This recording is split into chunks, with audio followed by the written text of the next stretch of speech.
Virginia, the state's set to elect a new governor later on. Of course, there's a lot of talk about the Democratic side and the Republican side. The Republican race getting a little interesting. Let's talk about that tonight with John Fredericks, host of the John Fredericks Show, up late with me tonight here on the Final Five for the first time. John, good to see you. Thanks for joining us. Hey, Jim, thanks for having me. So we were going into this year thinking, well, the conventional wisdom said it was going to be Abigail Spanberger versus Winsome Earle-Sears. Virginia was set to elect its first female governor. That seemed to be the big headline for a while. The last couple of weeks, we had two challengers jump into the Republican race in Dave LaRock and Amanda Chase. What's your read on the race right now? Conventional thinking wins. It's going to be Spanberger versus Winsome Earle-Sears. You know, just because you have two candidates doesn't mean that they're viable. Dave LaRock, nice guy, principled conservative, basically couldn't win his own Senate district, gets beat in a primary there. Then he runs as a write-in. Amanda Chase is becoming basically the Harold Stassen on heels in Virginia. She runs in every race, doesn't win any of them. She's a 5 consecutive time loser.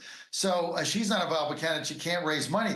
So, you know, those of us that really grew up with the Barnum and Bailey Ringling Brothers circus, we used to get the cotton candy, remember that? And then they shut it down. Well, yeah. LaRock and Amanda Chase are single-handedly bringing Ringling Brothers and Barnum and Bailey back to Virginia.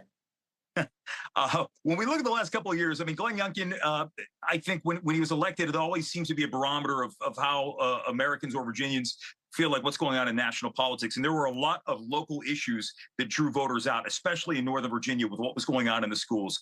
How would you rate the job that Governor Youngkin has done so far? And since he can't run for another term, does the Sears ticket deserve to continue that? Yeah, I think he's been an extraordinary governor. I mean, I was a fan of Terry McAuliffe in his first term. He brought a lot of jobs here. I was a big fan of his. I voted for him as a Republican. I think it was in 2013. I wouldn't vote for Ken Cuccinelli under any circumstances. I thought McAuliffe did a good job, and I thought Glenn Youngkin has been an extraordinary governor. But look, the stakes here are tremendously high for two of the most important players on the Republican side. Glenn Youngkin, because he's going to only be one-term governor, he's already running for president in Iowa. So every decision that he's making has an eye on how is that going to affect the caucuses in Iowa. So he's really like the governor of Iowa. He could be in Des Moines. He's going to be making the same decisions. He can't go there. Look, I got elected in 21. I want to be your candidate. 23, I lost the Senate and the House. 25, I got blown out. I'm a one-trick pony. Can't do that. For President Trump and their political operation, the last thing they want is a blowout for the Democrats in Virginia, which then affects the narrative going in the midterms. So this is why I think Winsome Earle-Sears is going to be viable, and she's going to get the money because the stakes for both of these candidates are just too high to sit it out. So I think she's going to get all the money she needs. And as far as the federal workers, yes, they're riled up because, you know, they're losing their jobs and their families upset. But they vote for the Democrats anyway. It doesn't matter. There's no net vote gain for Spanberger, and she's tagged with Post Office. Hey, that's efficient. CIA. Hey, that's my favorite agency. People hate those two things. She's tagged with that, and I think that the federal workers are going to be offset by a massive turnout again in Southwest Virginia, putting this governor's race in play. Man, I think the one thing she should absolutely do, consultants aren't going to allow it, but she should debate them. Because the thing is, I don't even know what they're running on.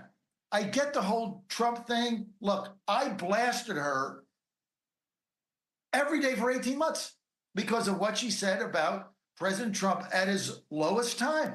I personally tried to recruit a viable alternative to run against her for a year and a half. I couldn't do it. Once Youngkin endorsed her, everybody got scared, cleared the field. She's going to be the Republican candidate. The alternative is Spanberger, who I'm not voting for under any circumstances. So I think that gives Winsome Earle-Sears an opportunity, but she should participate in the debate. She should run a campaign because it's going to serve her well going into the fall. Oh, Spanberger is a very tough candidate that has the potential to be a very riveting race.